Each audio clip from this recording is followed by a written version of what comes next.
नमस्ते। आज हम छत के पंखे की वायरिंग के बारे में बात करेंगे, जिसमें दो अलग अलग स्विच और दो फैन रेगुलेटर का उपयोग किया जाएगा। यह सेटअप घरों और कार्यालयों में बहुत उपयोगी है, जहां आप पंखे की गति को दो अलग अलग स्थानों से आसानी से नियंत्रित करना चाहते हैं। आवश्यक सामग्री। हमारे इस वायरिंग डायग्राम में निम्नलिखित चीजें शामिल हैं। छत का पंखा, सीलिंग फैन। 2 स्विचेस, ये 2 वे स्विच होंगे, एक एक दोनों तरफ, पंखे को चालू और बंद करने के लिए। 2 फैन रेगुलेटर, ये पंखे की गति को कम या ज़्यादा करने के लिए हैं, एक एक दोनों तरफ। Power supply wire, phase, neutral, यह वापसी का तार है। वायरिंग का सिद्धांत। वायरिंग की शुरुआत पावर सप्लाई से होती है। न्यूट्रल, यह सीधे पंखे से जोड़ दिया जाता है।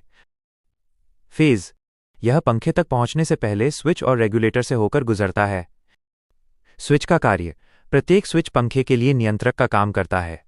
जब दोनों में से कोई भी स्विच चालू किया जाता है, तो बिजली फेज तार से होते हुए कनेक्टेड रेगुलेटर के माध्यम से बहती है और अंत में पंखे के मोटर तक पहुंचती है। जब दोनों स्विच बंद होते हैं, तो पंखा रुक जाता है। रेगुलेटर का कार्य। दोनों रेगुलेटर स्विच के साथ श्रृंखला सीरीज में जुड़े होते हैं। इनका काम प्रतिरोध रेजिस्टेंस को बढ़ाकर या घटाकर पंखे की गति को नियंत्रित करना है।